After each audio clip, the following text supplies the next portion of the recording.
Good morning. So nice, as always, to open our day with you on 3+U. Hope it's turning out to be a beautiful day for you. And no doubt you're looking ahead to the weekend. Perhaps part of your day's plans is to go out there and get some Halloween candy for the trick-or-treaters when they come. But we're going to give you one more reason as we begin the show to be excited for the weekend fun ahead, because we want you on Sunday to stop what you're doing, head out to Finley Stadium and cheer on our own Chattanooga CFC. We are here with Marcus Nagelstad and Richard Dixon, who are second and third years respectively on the team, getting ready for this Sunday's semifinal matchup against who, Marcus? Michigan Stars. Michigan Stars. So are you ready? Are you feeling pumped? Oh yeah, very ready. Okay, this is a big deal because I've told them both I don't know soccer, and if they come on enough, maybe I'll begin to understand it better.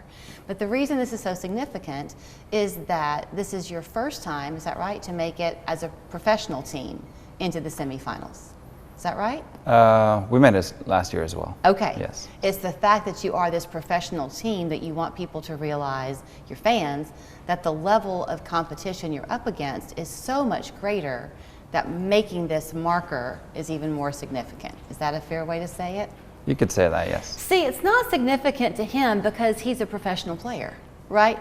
For you, this is a walk in the park. Yeah, it's the expectation we set ourselves before the season, so. Yeah, because I asked them, Richard, when I asked you, were you surprised to get here? You politely but confidently said no. You knew you'd make it this far, didn't you? Well, yeah, that was always the goal, is to set out to win a championship. So everything we've done all season has led us to this, and yeah. I expected it because we have a good group and the guys have been excellent with their attitude, with their work ethic, and just living up to the standard each day. Let's talk about your group. So you're the captain of the team, Richard. You, Marcus, are the league's, not your team's, but the league's leading goal scorer, right? Yes. Okay, they're very modest. But you can't both be your own standouts and have that be enough. You have to have the full team behind you. Brag on the team. Oh yeah, it's 11 guys on the field. There's another 7, 8 guys on the bench that some of them come in and help us. So it's certainly a group effort. Richard, you said something that I thought was interesting.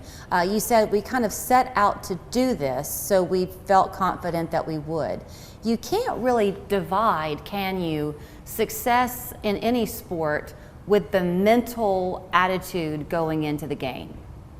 Yeah, I believe that everything starts from having a high standard in the beginning, and so yeah, we have a coach that he has very high standards as far as the culture and how he wants us to behave off the field, and as far as what he wants every day when we come in on the pitch, very, very high standards as well. And so he brought in the players that can fit those roles and that have the capabilities to do the job. And we've been, it started off rough, obviously a new coach with a new philosophy and some new players, some returners and players from outside clubs, but I think we've gelled together as a group, just realizing that we're all here for the same goal, and we all want to walk away with the championship at the end of the season. You talk about those high standards. I think Chattanooga has high standards too. So if we're going to have a soccer team, we want the best soccer team we can have. It was a big decision to decide to make the team turn pro, but that's what allowed us to get players of your caliber, and it must mean a lot for you, being those players, Marcus, to have a home town where you can play. You've got a family, Richard has a family. It means a lot to be able to call this home. Oh yeah, for sure. No, it's such a big club. It's a community club. You can just feel that walking around the city on game day or any given day. You see the merchandise. It's just a tremendous club to be a part of.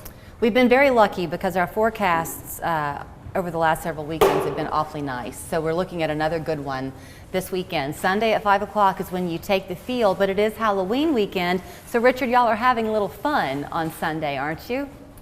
Yeah, of course. Yeah, it's a big game, and it's a chance for everybody that wants to kind of play a little dress up, and the club will be handing out candy and the concourse. So yeah, it's a chance for everybody to get together and enjoy the festivities. I know that you have some just dyed-in-the-wool, not going to miss a game fans that are going to show up. So they're going to be ahead of everybody else, knowing what to watch for and knowing when you're making these amazing plays and you're scoring your goals and blocking and everything, how difficult it is.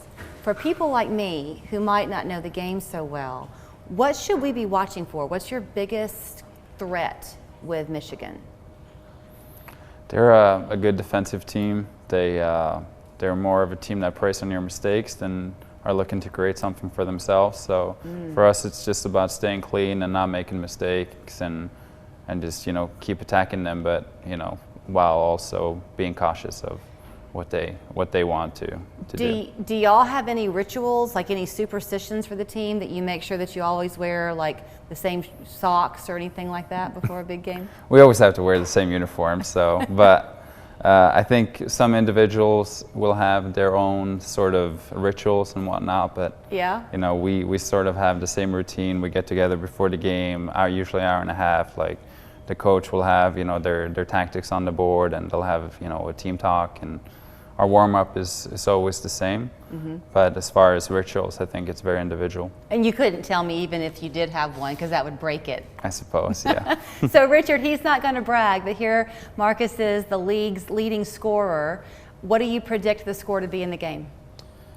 Tough to say. This is a team that we've played them 4 times already, and we tied them 3 times with a 0-0 game. So it's very tough to say. However, I'll say that, you know, everything that we've done so far this season has led us up to this point, and it was very intentional, you know, just being a little bit better at what we do. And we want to score a lot of goals, and we want to allow very little goals. So you have there sitting there our leading goal scorer, and he's very good at scoring goals. So the plan is to give him as many opportunities in front of goal as possible and let him do his thing. So as far as the score line, I can't really predict. And you can be there to watch it all happen in person, and they rely on that fan base to be there, because it's great to have their accomplishments on the field, certainly, but it feels so much better when the people who support them are there to cheer them on. So if you can make plans to be at Finley Stadium, 5 o'clock is when the game starts on October 30th. Feel free to come in your Halloween costume. They'll be passing out candy before the game.